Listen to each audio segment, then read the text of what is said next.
3 fatos misteriosos que a ciência ainda não conseguiu explicar. Segure-se, estes 3 enigmas derrotam a ciência e guardam reviravoltas inacreditáveis. Em agosto de 1977, enquanto a temperatura do verão do hemisfério norte deixava o ar pesado sobre a planície de Delaware, o voluntário Jerry Eman estava a serviço na sala de impressão do radiotelescópio Big Ear em Ohio, revisando metros de papel perfurado cheios de caracteres que representavam emissões de rádio coletadas no céu. De repente ele notou uma sequência anômala, 12 sinais que sobressaíam-se ao ruído de fundo, indicando uma fonte de intensidade espantosa e frequência contínua próxima a 1420 MHz, banda reservada ao hidrogênio interestelar. Surpreso, ele circulou a linha e anotou ao lado a palavra UAU sem ponto de exclamação para não comprometer o relatório oficial. O episódio renderia manchetes, artigos acadêmicos, programas de televisão e debates calorosos ao longo das décadas seguintes, pois a captação nunca mais se repetiu com a mesma assinatura. Pesquisadores sugeriram reflexos de satélites, erros instrumentais ou mesmo a passagem de cometas ricos em hidrogênio, mas nenhuma hipótese conseguiu reproduzir todas as variáveis observadas, como largura de banda, regularidade do gradiente e intensidade constante durante 72 segundos. Em 2022, uma nova campanha de apontamentos utilizando radiotelescópios mais sensíveis, inclusive na Austrália e na China, varreu a mesma região celeste sem encontrar qualquer emissão semelhante, reforçando o enigma. O interesse popular, por sua vez, estimulou obras de ficção, videoclipes, camisetas e até criptomoedas temáticas, demonstrando como um fenômeno científico isolado pode ganhar vida própria na imaginação coletiva e movimentar recursos financeiros substanciais. Além disso, a busca por sinais inteligentes impulsionou investimentos em chips criogênicos de baixo ruído, algoritmos de aprendizado estatístico para filtragem de interferências humanas e parcerias entre institutos de pesquisa e fundações privadas que veem no espaço profundo uma fronteira mercadológica. Hoje, o sinal UAU funciona como um lembrete de que tecnologias cada vez mais precisas podem ampliar o campo de possibilidades, mas também podem apenas aumentar o catálogo de perguntas sem resposta. É justamente na fronteira entre a certeza instrumental e a incerteza filosófica que reside o fascínio por esses raros grãos de informação, capazes de virar lendas contemporâneas que atravessam gerações, inspirando jovens a estudar astrofísica ou simplesmente a imaginar quem pode estar nos observando de longe, silenciosamente, aguardando que aprendamos a escutar com paciência.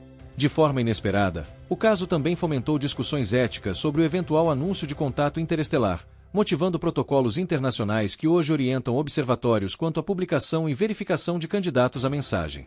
Filósofos da ciência questionam se a humanidade está culturalmente preparada para lidar com uma confirmação não terrestre e alertam que a história do sinal UAU ilustra o risco de hipérboles precipitadas. Apesar disso, a hipótese de erro estatístico jamais foi inteiramente descartada, lembrando que mesmo bases de dados robustas carregam flutuações capazes de enganar olhos inexperientes. A lição final desse capítulo é a relevância de combinar prudência metodológica, transparência de revisão por pares e também a coragem de formular perguntas ousadas, pois sem elas continuaríamos presos à monotonia do previsível. O ponto fulcral permanece: algo atravessou nosso campo de detecção naquela noite, e sua natureza exata escapa até mesmo aos modelos probabilísticos mais flexíveis, reavivando a antiga sensação de mistério que move a pesquisa científica desde a época de Galileu, quando olhar para o céu significava confrontar mitos e abrir portas para futuros impensáveis. Mesmo com o Square Kilometre Array vindo aí, não há certeza de outro pulso tão limpo. O registro solitário grava a lição, nossa escuta é espelho, e até o silêncio sideral revela mais sobre dúvidas humanas do que sobre vozes longínquas. Entre os vales frios da Noruega Central, o pequeno vilarejo de Esdalen tornou-se palco de um espetáculo noturno que há 4 décadas desafia explicações consensuais. Moradores e visitantes relatam luzes brilhantes, ora esféricas, ora alongadas, que deslizam lentamente pelas encostas, pairam sobre florestas de pinheiros ou disparam em trajetórias zigue-zagueantes antes de sumir sem ruído. Os registros começaram a chamar atenção científica nos anos 1980, quando grupos universitários instalaram câmeras de longa exposição, magnetômetros e espectrômetros na tentativa de capturar dados físicos mensuráveis. As medições confirmaram que parte dos fenômenos contém temperaturas superficiais de milhares de graus e emite um espectro, rico em oxigênio, nitrogênio e escândio, algo incomum para simples plasma atmosférico. Modelos sugeriram combustão espontânea de poeira rica em hério e escândio, ionização gerada por radiação natural dos minerais da região ou mesmo ressonância eletromagnética acoplada a fluxos de água subterrânea, mas nenhum experimento replicou em escala de laboratório a luminosidade persistente das chamadas luzes de Esdalen. A curiosidade local evoluiu para atração turística e, com o tempo, impulsionou microeconomias de hospedagens, cafés temáticos e excursões guiadas por moradores que narram histórias de ancestrais vikings interpretando os clarões como augúrios divinos. Em 2018, estudantes de engenharia mecatrônica desenvolveram drones autônomos equipados com câmeras infravermelhas para seguir as luzes, porém a autonomia limitada das baterias no clima gelado frustrou coletas de longa duração. Apesar disso, os dados obtidos mostraram que algumas manifestações possuem linhas espectrais associadas a silício, levantando hipótese de aerossóis de quartzo expostos à fricção piezoelétrica. A Organização de Pesquisa da Defesa Norueguesa chegou a instalar radares militares portáteis para excluir a possibilidade de aeronaves clandestinas. Concluiu que os objetos não refletem sinais convencionais de rádio, reforçando a tese de fenômeno natural ainda desconhecido. Interessante notar que picos de atividade coincidem com períodos de máxima solar, sugerindo correlação entre indução de correntes subterrâneas e ionização do ar frio acima do vale, embora essa associação careça de revisão por pares em revistas com fator de impacto relevante. Sociologicamente, o caso expõe como comunidades rurais podem tornar-se laboratórios vivos onde ciência cidadã e instituições formais colaboram, ainda que a fronteira entre pesquisa séria e turismo místico muitas vezes se confunda. A persistência do enigma reforça a noção de que fenômenos luminosos transientes oferecem janelas privilegiadas para estudar camadas atmosféricas internas, mas também serve de lembrete de que relatar, documentar e comparar dados ao longo de décadas é tarefa árdua que exige financiamento regular, intercâmbio internacional e respeito aos residentes cujos quintais viram alvo de antenas e cabos.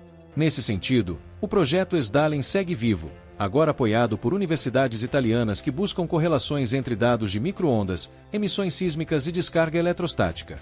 Ainda que nenhum modelo explique de forma abrangente a duração, o brilho constante e as manobras aparentemente inteligentes, o fenômeno permanece como um lembrete cintilante de que a Terra, mesmo cartografada por satélites, guarda bolsões de ignorância capazes de reacender o espírito explorador em cientistas e curiosos.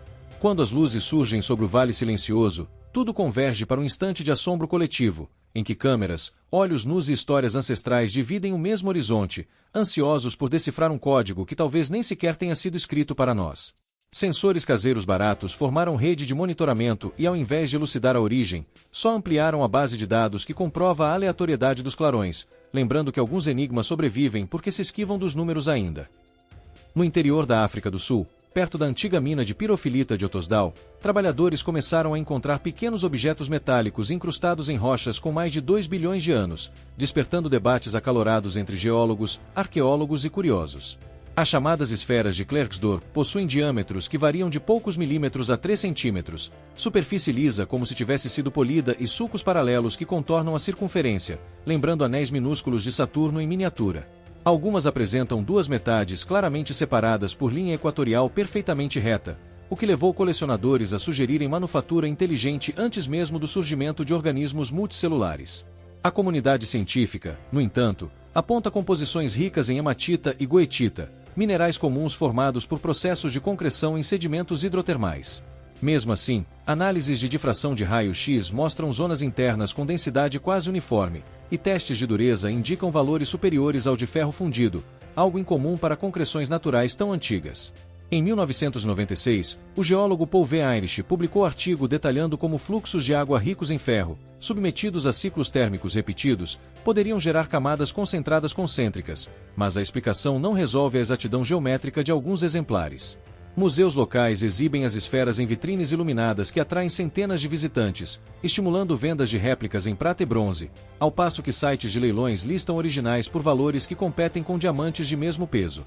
Essa mercantilização levou o Conselho de Geociência sul-africano a recomendar regulamentação para impedir exportação sem laudo, temendo perda de patrimônio geológico único.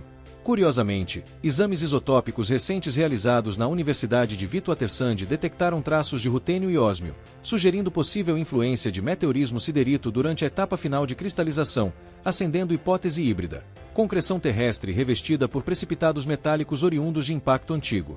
Caso se confirme, as esferas seriam híbridos geocosmológicos, registrando em sua casca ecos de cataclismos que varreram a superfície primitiva do planeta. Do ponto de vista cultural, elas alimentam mitologias modernas sobre civilizações perenes e artefatos perdidos, rendendo enredos para romances de aventura, séries de streaming e jogos de realidade virtual. Em comunidades online, desafios de design convidam artistas a criar joias futuristas inspiradas nos sulcos perfeitos. Ao mesmo tempo, engenheiros de materiais investigam se a estrutura interna quase isotrópica pode inspirar ligas resistentes para rolamentos de precisão, demonstrando como um quebra-cabeça paleogeológico pode impulsionar inovação de ponta. Além disso, escolas da província de Northwest incluíram as esferas no currículo de ciências, estimulando estudantes a comparar teorias, realizar simulações de precipitação química e compreender o método científico através de um mistério tangível que eles podem tocar. Nessa convergência de comércio, educação e especulação, as esferas de Klerksdorp permanecem como relíquias que transcendem tempo geológico, refletindo ao mesmo tempo a paciência da Terra em lapidar formas e a impaciência humana em preencher lacunas narrativas com significados grandiosos.